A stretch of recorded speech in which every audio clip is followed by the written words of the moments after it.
தமிழ்குரல் நேயர்களுக்கு வணக்கம். இன்று நம்மோடு சிறப்பு விருந்தினராக அறிவியலாளர், அரசியல் விமர்சகர் திரு பொன்ராஜ் அவர்கள் இணைந்திருக்கிறார்கள். உரையாடு சார். வணக்கம். வணக்கம்ப்பா சார். முன்னாள் முதலமைச்சர் ஸ்டாலின் அவர்கள் போட்டியிட்ட குளத்தூர் தொகுதியில் இந்த வாக்கு எந்திரங்கள்லாம் ஆய்வு பண்ணது முடிஞ்சிருக்கு. ஏற்கனவே அதில் டேக் புதுசாக இருக்குது, சீல் வைக்கப்படலை அப்படிங்கிற குற்றச்சாட்டுகள் வச்சாங்க. இப்போ புதுசாக 208வது பூத்தில் இருக்கக்கூடிய பேலட் மெஷின், அதில் குறிப்பாக முன்னாள் முதலமைச்சர் ஸ்டாலின் அவர்களுடைய பேர் இருந்த அந்த மெஷின், அதை கண்ட்ரோல் யூனிட் ரெகக்னைஸ் பண்ணலை. அது செக் பண்ணும்போதே சொல்லிடும், இது இந்த மெஷினில் உள்ளது தான் அப்படிங்கிறது, இதுக்கு கனெக்ட் பண்ணது தான் அப்படிங்கிறத சொல்லிடும் அப்படின்னு சொன்னாங்க. ஆனால் அப்படி ரெகக்னைஸ் பண்ணலை, இது மிஷின் கோளாறு தான் அப்படின்னு சொல்லி பெல் என்ஜினியர்கள் சொல்லியிருக்கிறதாக திமுக பரபரப்பான குற்றச்சாட்டை வச்சுருக்கு. எப்படி பார்க்குறீங்க சார் இதை? ரிசல்ட்டே கோளாறு, அப்புறம் என்ன மிஷின் கோளாறு? ரிசல்ட்டே கோளாறு தான். ரிசல்ட்டே மேனிப்புலேட்டட் ரிசல்ட்டு தான். எனவே இதெல்லாம் மெஷின் கோளாறு. புது டேக் போட்டு ஒரு மிஷின் என்னைக்காவது உள்ளே இருக்குமா? அப்போ திரு என்ஆர் இளங்கோ தெளிவாக எக்ஸ்பிளைன் பண்ணார். 2 மெஷின்ஸில் புது டேக் இருந்தது. அது எப்படி புது டேக் இருக்கும்? அப்போ மெஷின் மாற்றப்பட்டிருக்கிறது. ஒர்க் பண்ணலை அப்படின்னா ஒரு இவிஎம் மெஷின் எப்படி இப்படி பழுதாகக்கூடிய நிலையில் இருக்கும்? ஏற்கனவே ஒர்க் பண்ண மிஷின் திரும்பி ஒரு 3 மாதம் கழித்து செக் பண்ணும் பொழுது ரிகக்னைஸே பண்ணலை அப்படின்னா அது எப்படிப்பட்ட சிஸ்டமாக இருக்கும்? ஒன்று அது வேறு மிஷினாக இருக்கணும், இல்லை ஃபால்ட்டி, அது சிஸ்டமே ஃபால்ட்டியாக இருக்கணும். சரி, ஏற்கனவே வச்சு பயன்படுத்தினதாக இருந்தாலும் அது பிரச்சனைக்குரியதாக இருக்கணும். அப்போ அதுலேருந்து நீங்கள் எப்படி கரெக்டான ரிசல்ட் வரும்னு நீங்கள் எதிர்பார்க்க முடியும். எனவே இது totally is a manipulated victory for VS Babu. இது திட்டமிட்டு திரு மு.க. ஸ்டாலின் அவர்கள் தோற்கடிக்கப்பட்டிருக்கிறார். அதற்கு அனைத்து தடயங்களும் எவிடன்ஸாக இப்போ நமக்கு கிடச்சிருக்கு. ஒன்று, இப்போதைக்கு இவங்க பண்ண செக்கிங் என்பது வெளிப்படையான செக்கிங். இதில் இவர்கள் மிஸ்லீடிங் ஸ்டேட்மெண்ட் கொடுக்குறாங்க. விவிபேட்டை ஸ்லிப் எண்ணப்பட்டது, சரிபார்க்கப்பட்டது, எல்லாம் சரியாக இருக்கிறது என்ற ஒரு மிஸ்லீடிங் ஸ்டேட்மெண்ட் அப்படி சொல்கிறாங்களா? ஆமாம், ஸ்டேட்மெண்ட் இன்றைக்கி பார்த்தேன் நான். அப்போ மிஸ்லீடிங் ஸ்டேட்மெண்ட்டை ஒரு எலெக்ஷன் கமிஷன் சொல்லுது, நாங்கள் எண்ணினோம், ஆனால் எல்லாம் சரியாக இருக்கிறது. எப்படி எல்லாம் சரியாக இருக்கும்? இல்லை, வீடியோ ஆதாரங்கள் இருக்க தானே செய்யும். அதை வச்சுக்கிட்டு எப்படி பொய் சொல்ல முடியும்? வீடியோ ஆதாரங்கள் என்னத்தை இருக்குது? ஏதோ யார் போய் இல்லை, ஆய்வு பண்ணும்போது வீடியோ ஆதாரங்களை உங்களுக்கு சாமிப்பாங்களா? நீங்கள் பார்க்க முடியுமா? எங்கே பார்க்குறது? இந்த கோர்ட்டுக்கு ஏதாவது வரும்போது ஒரு 15 வருஷம் கழித்து பார்க்கலாம். கோர்ட் சொல்லி வேணால் பார்க்கலாம். 15 வருஷத்து வரைக்கும் அந்த வீடியோ ஆதாரம் இருக்குமா? என்னங்க ப்ராசஸ்னால் டிரான்ஸ்பரண்ட்டாக இருக்கணும், வெளிப்படைத்தன்மையோடு இருக்கணும், ஆத்தன்டிக்காக இருக்கணும். அதாங்க ப்ராசஸ். ஆமாம். அப்போ ஒரு ஓட்டர் வெளிப்படைத்தன்மை இல்லாத ஒரு ப்ராசஸை நம்பி நீங்கள் எப்படி வேட்பாளர்கள் இதை போய் செக் பண்ணுறது? அப்போ ஓட்டு கவுண்டிங் நீ என்ன நம்ம கேட்குறது என்ன அப்படின்னா, எது நம்பிக்கைத்தன்மையாக இருக்கும்? நான் யாருக்கு ஓட்டு போட்டேன்றது பிரிண்டடில் ஸ்லிப்பில் பிரிண்ட் பண்ணால் மட்டும்தான் எனக்கு தெரியும் நான் இவருக்கு ஓட்டு போட்டேன்னு தெரியும். அந்த பிரிண்ட்டு ஸ்லிப் ஆகுது, விவிபேட் ஸ்லிப்பு பிரிண்ட் ஆகுது. சரி, பிரிண்ட் ஆகிற ஸ்லிப்பை கையில் எடுத்து பக்கத்திலே ஒரு பேலட் பேப்பரை வச்சு அதில் நான் வாக்குப்பெட்டியில் போட்டேன்னா நான் இந்த கட்சிக்கு தான் ஓட்டு போடுறேன் அப்படின்றத உறுதிப்படுத்தி என் வாக்கு யாருக்கு போகணுமோ அவங்களுக்கு போயிருக்குன்ற நம்பிக்கையோட நான் வெளியே வரலாம். அந்த நான் ஓட்டு போட்ட ஸ்லிப்பை என்னன்னா, நான் ஓட்டு போட்ட வேட்பாளர் எந்த கட்சியாக இருக்கட்டும், எந்த கட்சிக்கு போனாலும் போகட்டும், ஆனால் நான் இவருக்கு தான் ஓட்டு போட்டேன்ற நம்பிக்கை மக்களுக்கு இருக்கு. ஆனால் இன்னைக்கு என்ன நிலைமை இருக்கு? இல்லை, நீங்கள் சொல்றது அடிப்படையிலே அது கோளாறு இருக்குன்னு சொல்றீங்களா? அடிப்படையே தப்புங்க. கண்ட்ரோல் யூனிட்டை செக் பண்ணுறாங்கன்றாங்க. அப்படின்னா இதுக்கும் இப்போ நம்ம பேலட் யூனிட்ல ஓட்டு போடுறோம். இல்லை பேலட் யூனிட் ஓட்டு போடுறீங்க, ஆ.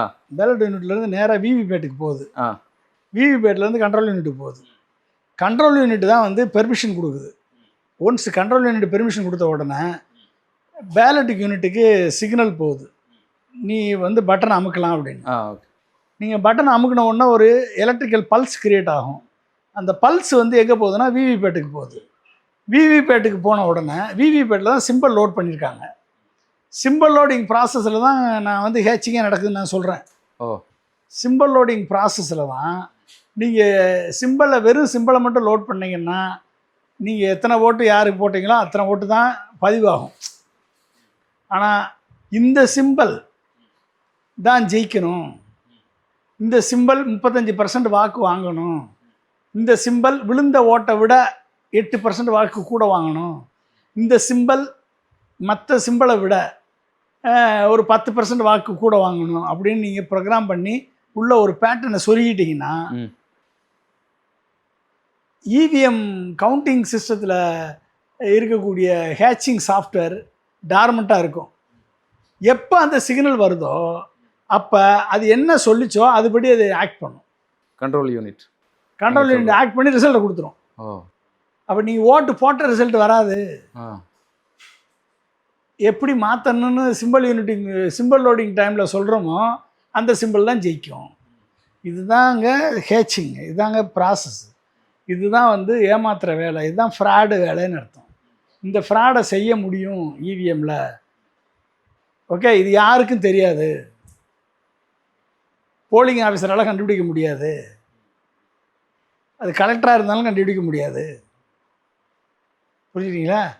சாஃப்ட்வேரில் ஸ்டெகனோகிராஃபி மூலமாக ஒரு இமேஜுக்குள்ளேயே வந்து நீங்கள் ஒரு பேட்டர்ன் சொருகி அனுப்பி விட்டுறலாம். அந்த பேட்டர்ன் இல்லைன்னா இவிஎம் வந்து பெர்ஃபெக்டாக ஒர்க் பண்ணும், அதே மாதிரி ஒர்க் பண்ணும். பேட்டர்ன் இருந்துச்சுன்னா வேறு மாதிரி ஒர்க் பண்ணும். ஆனால் பொதுவாக ஒரு வாதம் முன்வைக்கப்படுது, இதில் வந்து எந்த காலத்துக்கு முன்னால் உள்ள மெமரியும் அதில் இருக்கும், எப்படி அதில் வந்து ஓட்டு போட்டாங்க அப்படிங்கிற இதெல்லாம் இருக்கும், அதனால யாரும் ஏமாற்ற முடியாது. அது எப்படி எந்த காலத்துக்கு உள்ள முன்னால் மெமரி இருக்கும்? மெமரி வந்து சாஃப்ட்வேரில் வந்து என்ன இருக்கும், நீங்கள் ஸ்டோர்டு ரிசல்ட் இருக்கும், ஸ்டோர்டு ரிசல்ட் இருக்கும், சாஃப்ட்வேர் லோட் பண்ணியிருக்கேன். Okay, read only memory, okay, right only memory, read many times. அப்போ ரைட் ஒன்லி மெமரி வந்து ஒரு வட்டம் தான் ரைட் பண்ண முடியும் சாஃப்ட்வேரை. நீங்கள் சாஃப்ட்வேரை சிலேயோ C++லையோ அசம்பிளி லாங்குவேஜ்லையோ எழுதி அதை கம்பைல்டு கோடாக மாற்றிட்டிங்கன்னா உள்ளே என்ன கோடு எழுதியிருக்கோம்னு யாருக்கும் தெரியாது, உள்ளே என்ன கண்டிஷன் வச்சுருக்கோம்னு யாருக்கும் தெரியாது. இந்த கண்டிஷன் வச்சு எப்படி எழுதுனாங்க, அந்த ஹேச்சிங் சாஃப்ட்வேர் உள்ளே இருக்கா, டார்மெண்ட் கோடு உள்ளே இருக்கா அப்படின்னு யாருக்கும் தெரியாது. இதை வெளிப்படையாக செக் பண்ணுறதுக்கு ஏதாவது மெக்கானிசம் இருக்கா அப்படின்னா இல்லை. இதை சாஃப்ட்வேரை எழுதுறதுக்கு யாரை நம்பியிருக்கீங்க? பெல்லை மட்டும்தான் நம்பியிருக்கீங்க.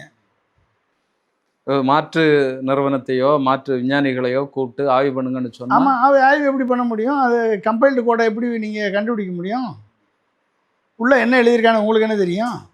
எழுதியாச்சு, ஒரு ஓட்டை எழுதி இப்போ ஸ்டோர் பண்ணியாச்சு, ஒன்றும் தெரிய முடியாது. திரும்பி நீங்கள் அழிக்க தான் முடியாது. அந்த சிப்பை தூக்கி போட்டு வேறு சிப்பை போடணும். அது டார்மெண்ட்டாக இருக்கும். அதாவது ஒரு ப்ராசஸ், நீங்கள் வந்து இன்புட் ப்ராசஸ் வருது, நீங்கள் ஒன்றுமே செய்யலைன்னா அந்த அவுட்புட் அப்படியே போய் கிடைக்கும், கால்குலேட்டர் மாதிரி. இன்னொரு இன்புட் ப்ராசஸ் வருது, நீங்கள் உள்ளே வந்து சிம்பிள் லோடிங் டைமில் வந்து விவிபேட்டில் இந்த சிம்பிள் ஜெயிக்கணும் அப்படின்னு ஒரு சின்ன பேட்டர்னை ஒரு சொருகிட்டீங்க, 7% கூட வாங்கணும், விழுகிற ஓட்டில் எல்லா சின்னத்தை காட்டிலும் இந்த சின்னம் 7% கூட வாங்கணும், 8% கூட வாங்கணும், இல்லை 5% கூட வாங்கணும், இல்லை 35% இந்த ஒட்டு விழுந்த ஓட்டில் மொத்தமாக 35% இந்த சின்னத்துக்கு தான் வரணும் அப்படின்னு நீங்கள் செட் பண்ணிட்டீங்கன்னா அது என்ன ஆகும் அப்படின்னா, எப்போ வரும்? போலிங் டைமில் வராது, மார்க் போல் டைமில் செக் பண்ணாலும் ஒழுங்காக ஒர்க் பண்ணும், நார்மலாக ஒர்க் பண்ணும். நீங்கள் மார்க் போல் போட்டு 1000 ஓட்டு போட்டாலும் நார்மலாக ஒர்க் பண்ணும். ஓகே, போலிங் டேட் அன்னைக்கு நார்மலாக ஒர்க் பண்ணும். போலிங் டேட்டை முடிச்சுட்டு கவுண்டிங் டேட்டுக்கு, போலிங் டேட்டை முடிச்ச அடுத்த நாள் அது வேறு மாதிரி ஒர்க் பண்ணும், வேறு மாதிரி மாறும். டைம் பேஸ்டாக மாறும், எப்போ எப்படி மாறணும் அப்படிங்கிறத உள்ளால ஆமாம், insert அவ்வளோதான். பண்ணிருக்காங்க. டைம் பேஸ்ட்டாக மாறும். போலிங் டேட்டை ஃபிக்ஸ் பண்ணியாச்சுன்னா இந்த டேட்டு வரைக்கும் அப்படியே நார்மலாக ஒர்க் பண்ணு, இந்த டேட்டுக்கு அப்புறம் நான் கொடுத்த கோடு படி ஒர்க் பண்ணு, அவ்வளோதான். பட்டனை ப்ரெஸ் பண்ணேன்னா நான் கொடுத்த கோடு படி ரிசல்ட் கொடு அப்படின்னு சொல்லி, எந்த சின்னம் ஜெயிக்கணுமோ, எந்த சின்னம் எத்தனை % ஜெயிக்கணுமோ அந்த சின்னத்தின்படி ஒர்க் பண்ணுன்னு சொல்லி நீங்கள் வந்து உள்ளே வந்து எழுதி வச்சிட்டிங்கன்னா கரெக்டாக வந்து என்னைக்கு எண்ணுறாங்க, ஆமா. அன்னைக்கு போலிங் இல்ல, டேட் அன்னைக்கு இல்ல, எண்ணுறாங்க. இல்ல. அடுத்து ஒரு மாசம் நாள் அதுக்கு- கழிச்சா, ஆமா, ஒரு மாதம் கழிச்சா, ஆமா. 2 மாதம் கழிச்சு தானே எண்ணுறாங்க. ஆமா. அந்த டேட்டு கிராஸ் ஆயிடுச்சு அப்படின்னா நீங்கள் பட்டனை ப்ரெஸ் பண்ணும்போதும் சாஃப்ட்வேர் ஹேச்டி சாஃப்ட்வேர் தான் ஒர்க் பண்ணும், நார்மல் சாஃப்ட்வேர் ஒர்க் பண்ணாது. அப்ப இது அந்த உங்களுக்கு தெரியாது. அந்த வாக்கினுடைய அளவுல எந்த வித்தியாசம் இருக்காது. எத்தனை ஓட்டு வாக்குடைய அளவு அதே அளவு தான். விழுந்த ஓட்டுல இருந்து எடுத்து மாற்றி மாற்றி போட்டுரும். 1 உங்கள்ட்ட இருந்து லட்சம் கொஞ்சம் ஓட்டு எடுத்து விழுந்தா போட்டுரும், 1 லட்சம் ஓட்டு தான். அதுல இருந்து மாறும். அதுலேருந்து மாறும்.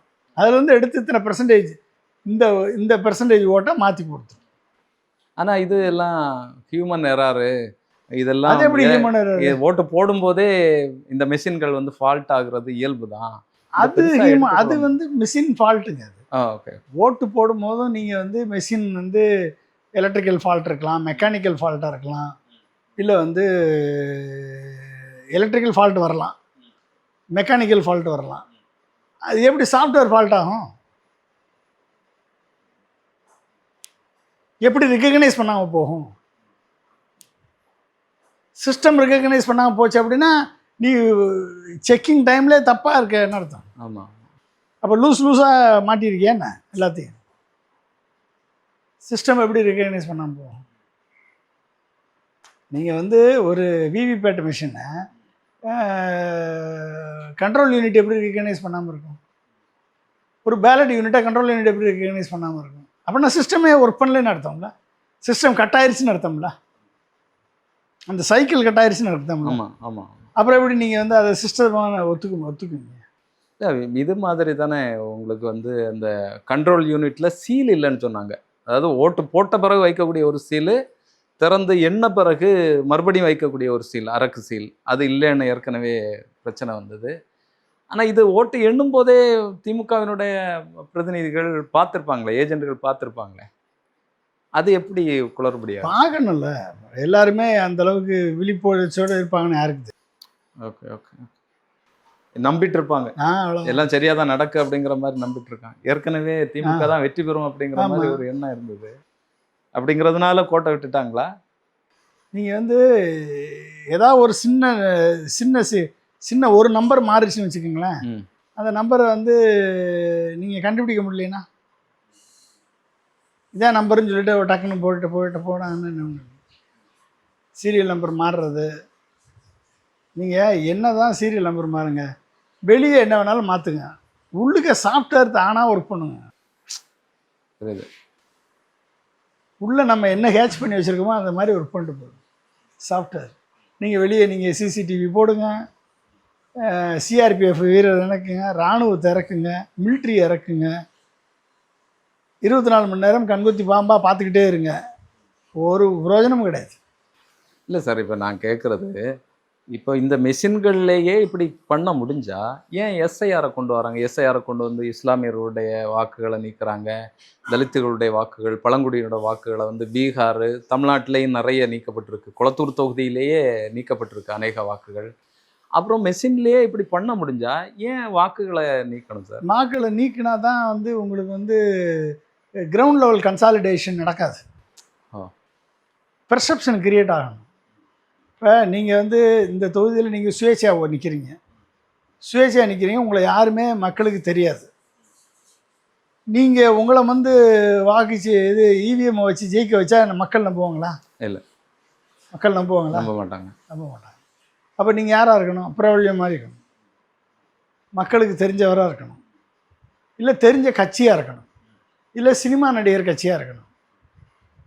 எல்லாரும் வாக்கு அவருக்கு தான் போட்டாங்க, எம்எல்ஏக்கு போடலை, இந்த எம்எல்ஏ தெரிஞ்சு போடலை அப்படின்ற மாதிரி ஒரு பெர்செப்ஷனை கிரியேட் பண்ணணும். அந்த கிரியேட் பண்ணும்போதே என்ன பண்ணணும், இவங்கெல்லாம் தலித்துக்கு கிறிஸ்தவர்கள் ஓட்டு போட்டுருவாங்க, முஸ்லீம்களும் ஓட்டு போட்டுருவாங்க, தலித்து மக்களும் ஓட்டு போட்டுருவாங்க அப்படின்னு ஒரு பெர்செப்ஷனை கிரியேட் பண்ணிகிட்டே இருக்கணும். புரியுது. கிரியேட் பண்ணிகிட்டே இருந்தீங்கன்னா அந்த பெர்சன்டேஜுக்கு தகுந்த மாதிரி யாரெல்லாம் மாற மாட்டாங்க, யாரெல்லாம் நம்மளுக்கு ஓட்டு போட மாட்டாங்களோ அவங்களெல்லாம் ரிமூவ் பண்ணிடு எஸ்ஐஆர் மூலமாக.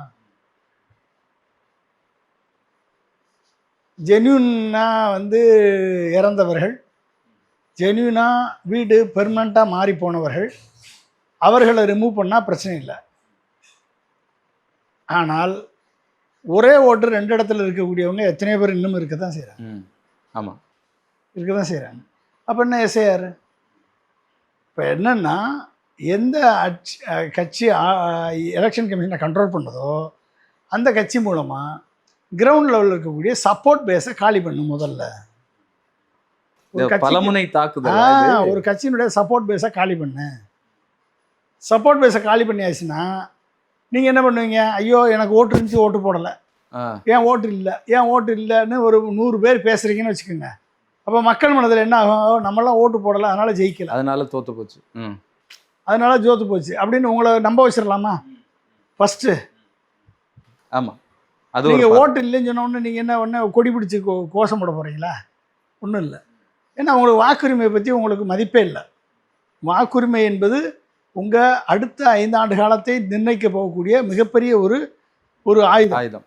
அந்த ஆயுதத்தை கையில் வைக்காமல், அந்த ஆயுதம் வந்து எஸ்ஐஆர் மூலமாக பறிக்கப்பட்டாலும் உங்களுக்கு அதை பற்றி கவலை இல்லை. உங்கள் குழந்தைகளுடைய எதிர்காலத்தை பற்றி உங்களுக்கு கவலை இல்லை.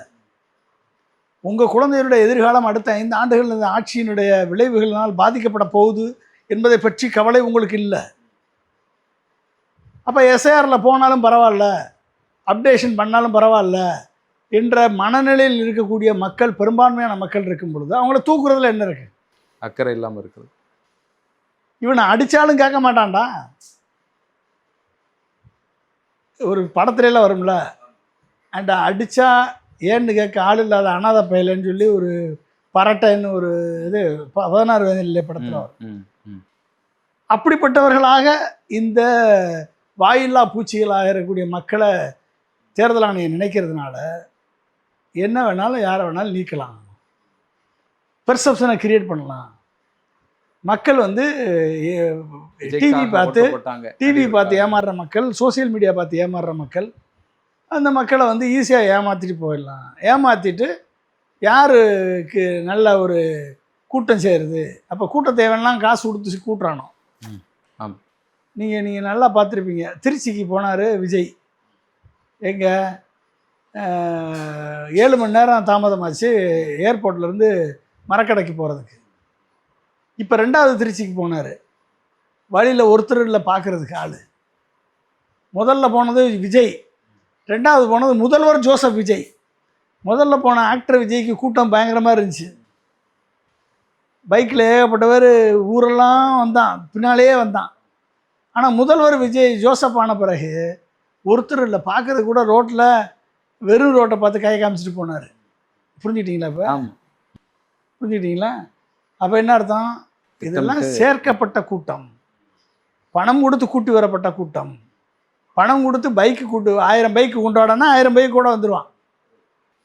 இல்லை, அப்படிப்பட்ட ஒரு வாதம் இருக்கு. ஆமாம், துணை நடிகைகளை கூட்டு வந்து அழுக விட்டோம்னா அழுகுறாங்க. ஆமாம், அழுது வந்து வீடியோ எடுத்து அதை வந்து பரப்புகிறாங்க. இதெல்லாம் ரூட் மாஃபியாவுடைய பரப்பல். மறுவெல்லாம் வச்சுட்டு வந்தாங்க. இதெல்லாம் வந்து பண்ணி மக்களை ஏமாற்றி, அந்த மக்களை வந்து பெர்செப்ஷனை கிரியேட் பண்ணி இவிஎம்மை வச்சு 3வது முறை சிபிஐ விசாரணைக்கு போயிட்டு வெளியே வரும்போது ரூஃப் டாப்ல ஏறி கை காட்டிட்டு வந்தாரா இல்லையா? அங்கேயே மேட்ச் ஃபிக்ஸிங் ஆயிடுச்சு. மேட்ச் ஃபிக்ஸிங் ஆயாச்சு. தைரியமாக போங்க, நீங்கள் தான் முதல்வர்னு சொல்லி அனுப்பிட்டாங்க. அதனால தான் கான்ஃபிடெண்ட்டாக இருங்க, நம்ம ஜெயிக்கிறோம் அப்படின்னு சொன்னதுக்கெல்லாம் தான் காரணம். அதனால தான் திருச்செந்தூர் போனது, சாய்பாபாட்ட போனது, எல்லாரும் பனையூருக்கு வந்துருங்கன்னு சொன்னது. இதெல்லாம் காரணம் என்ன? இதெல்லாம் வந்து ஆல்ரெடி வந்து மேட்ச் இஸ் ஃபிக்ஸ்டு. ஆனால் அவங்க எதிர்பார்த்தது அறுதி பெரும்பான்மை வரும்னு, அது அறுதி பெரும்பான்மை கொடுத்துட்டு பின்னால் வர்றதுக்கு அமித்ஷா என்ன அவ்வளவு முட்டாளா? அமித்ஷாவும் மோடியும் அவ்வளவு முட்டாளா? உன்னை எங்கே வைக்கணுமோ அங்கே வச்சுருக்காங்க. தமிழ்நாடு முழுவதும் இந்த பிரச்சனை நீங்கள் சொல்கிற மாதிரி அங்கங்கே வேலை செஞ்சுருப்பாங்கன்னு சொல்லி நீங்கள் சொல்கிறீங்க, இந்த மாதிரி இவிஎம் மிஷின்கள். ஆமாங்க, 108 இடத்துல எப்படிங்க 35% 35% நீங்கள் எல்லா இடத்துலையும் பாருங்கள். திமுக, அதிமுக எம்எல்ஏக்கள் ஜெயிச்சவங்களை எல்லாரையும் பாருங்கள். எல்லாருமே 35%க்கு மேலே எடுத்தவங்க மட்டும் தான் ஜெயிச்சிருக்காங்க. 35% கீழே எடுத்தவங்க அத்தனை பேருமே தோத்துட்டாங்க. அப்போ அந்த பெஞ்ச் மார்க் செட் பண்ணியிருக்கான் 35%. மல்டி கார்னர்டு கான்டெஸ்ட்டில் 33%க்கு மேலே இருந்தால் மட்டும்தான் ஒரு கட்சி ஜெயிக்க முடியும். அப்போ அவங்க எதில் ஜெயிக்க முடியும்? அர்பன் கான்ஸ்டுவன்சியில் தான் அதிகமாக ஜெயிச்சிருக்கு விஜயனுடைய ஜோசப் விஜயனுடைய கட்சி. அப்போ அர்பன் கான்ஸ்டுவன்சியில் எல்லாத்துலேயுமே இந்த 35% செட் பண்ணியிருப்பாங்க. அதில் 108 வந்து தொங்கிக்குச்சு. இது அலை அடிச்சிச்சின்னா எப்படி எம்ஜிஆருக்கு அடித்த அலை? ஏன்னா எம்ஜிஆரை விட நாங்கள் பெரிய வாக்கு வாங்கிட்டோம்னு பீத்துறாங்களே இவங்க. எம்ஜிஆருக்கு அடித்தது மக்கள் அலை. தமிழ்நாட்டிலையும் ஜெயிச்சார், பாண்டிச்சேரிலையும் ஜெயிச்சார், அறுதி பெரும்பான்மை பெற்றார் அவர். அதனால் அறுதி பெரும்பான்மை கூட பெற முடியலையே, நீ எப்படி இது சொல்லுங்க. அப்போ இது வந்து இட் இஸ் மேனிப்புலேட்டடு, திட்டமிட்ட ரிசல்ட்டு. இவிஎம் இல்லாமல் இந்த ஆட்சி இல்லை. இவிஎம்மால் உருவாக்கப்பட்ட ஆட்சி. மக்களது வாக்குரிமையை மக்கள் மதித்து மக்கள் யாரை தேர்ந்தெடுக்க வேண்டும் என்று விரும்புகிறார்களோ அவர்களை தேர்ந்தெடுக்கணும். அது ஏடிஎம்கே இருக்கட்டும், டிஎம்கே இருக்கட்டும், ஈவன் டிவிகே இருக்கட்டும், இல்லை பிஜேபியாக கூட இருக்கட்டும், இல்லை காங்கிரஸாக இருக்கட்டும், யாரை வேணாலும் தேர்ந்தெடுக்கட்டும், நாம் தமிழராக இருக்கட்டும், யாரை வேணாலும் தேர்ந்தெடுக்கட்டும். ஆனால் நான் போடக்கூடிய வாக்கு இன்னாருக்கு தான் போனது என்பதை உறுதிப்படுத்தக்கூடிய அதிகாரம் வாக்காளனாகிய எனக்கு இருக்கணும். நிச்சயம். அந்த அதிகாரத்தை பிடுங்கிட்டு நான் போட்ட வாக்கு யாருக்கு போட்டதுன்னே தெரியாமல் இவிஎம்மை வச்சு நீ வந்து ஹேச்சிங் பண்ணி ஜெயிக்க முடியும் என்ற நிலையை ஏற்படுத்தி விட்டு இன்றைக்கி வந்து நீங்கள் வந்து இவிஎம் எல்லாம் சரியாக இருக்குது. என்ன உன்னை என்ன நீ என்ன பிஹெச்எல் என்ஜினியரா டெஸ்ட் பண்ணுறதுக்கு? இவிஎம் மேனுஃபேக்சரிங் நல்லா இருக்குது, ஸ்க்ரூ நல்லா பண்ணியிருக்கானா இல்லையா, டிஸ்பிளே கரெக்டாக இருக்கா இல்லையா, இதெல்லாம் பார்க்குறதுக்காக இவிஎம்மை செக் பண்ணணும். சொல்லுங்கள், இவிஎம் என்ன சரி பார்க்க வேண்டியது இருக்குது? இவிஎம் என்ன சார் சரி பார்க்கணும்? என்னடா ப்ராசஸ் பண்ணி வச்சுருக்கீங்க எலெக்ஷன் கமிஷனில்? இவிஎம்ஐ நாங்கள் எதுக்கு சரி பார்க்கணும்? எங்களுக்கு தேவை விவிபேட்டில் விழுந்த ஓட்டும் இவிஎம் ஓட்டும் கரெக்டாக இருக்கான்னு எண்ணி காமி, அவ்வளோதானே தேவை. போட்டதும் அதானே தேவை எங்களுக்கு. இவிஎம்மில் வந்து ஸ்டிக்கர் ஒட்டியிருக்கா, இவிஎம்மில் லேபிள் ஒட்டியிருக்கா, இவிஎம்மில் வந்து சீலை வச்சுருக்கா, இவிஎம் வந்து ரிகக்னைஸ் பண்ணுதா பண்ணலையா, இல்லை பிரிண்டர் ஒர்க் பண்ணலையா? நான் என்ன ஹார்ட்வேர் சர்வீஸ் இன்ஜினியர் அவனை வந்து செக் பண்ணுறதுக்கு, இவிஎம்ஐ செக் பண்ணுறதுக்கு எங்களுக்கு தேவையாது. அது உன்னுடைய வேலை, எலெக்ஷன் கமிஷனுடைய வேலை. அது இவிஎம் ஒழுங்காக ஒர்க் பண்ண வைக்கிறது உன்னுடைய வேலை, இவிஎம் ஃபால்ட் இல்லாமல் வைக்கிறது உன்னுடைய வேலை. எங்களுக்கு தேவை என்ன? விழுந்த வாக்கும் இவிஎம் வாக்கும் ஒன்றா இருக்கான்னு காமி, இதுதான் ரிசல்ட் வேணும். ஆமாம். இந்த கேள்வியை கூட கேட்க முடியாதா நீதிமன்றத்தால்? நீதிபதிகளால் இந்த கேள்வியை கூட கேட்க முடியாதா? இதைதான் நம்ம கேட்குறோம் திருப்பி. ஆனால் எண்ணுனா திருப்பி நம்ம பழைய இதுக்கே போயிடுவோம். என்ன பழைய இதுக்கு போனான்னா என்ன? பழைய இதுக்கு போனான்னு என்ன? பழைய இதுக்கு போயிட்டோம். என்ன பழைய இதுக்கு போயிட்டோம்? பழைய இதுக்கு போனது பழையதில் மேனுவல் பேலட் பேப்பர் ஓட்டிங் சிஸ்டத்தில் 3ஆவது நாள் ரிசல்ட்டுங்க. நீ எல்லாமே எலக்ட்ரானிக் வச்சுருக்க, எலக்ட்ரானிக் எதுவுமே மேட்ச் ஆக மாட்டேங்குது. எலக்ட்ரானிக் எதுக்கு போனோம்? உடனடியாக 100% மேட்ச் ஆகணும் இல்லையா? ஒரு ஓட்டு போட்டால் ஒரு ஓட்டு தான், ரெண்டாவது 2 ஓட்டு மாறாது. நீ எப்படி வந்து 5 மணிக்கு ஒரு பர்சன்டேஜ் சொல்கிற, 6 மணிக்கு ஒரு பர்சன்டேஜ் சொல்கிற, மறுநாள் 2 நாள் கழித்து ஒரு பர்சன்டேஜ் சொல்கிற, எப்படி சொல்கிற? அப்போ நீ மேனிப்புலேட் பண்ணுறேன்னு அர்த்தமா இல்லையா? அப்போ விழுந்த வாக்குகளுக்கும் எண்ணப்பட்ட வாக்குகளுக்கும் ஏன் வித்தியாசம் வருது? எலக்ட்ரானிக் மிஷினில் வரக்கூடாதா இல்லையா? ஆமாம். ஒரு ஓட்டு கூட மாறக்கூடாதா இல்லையா?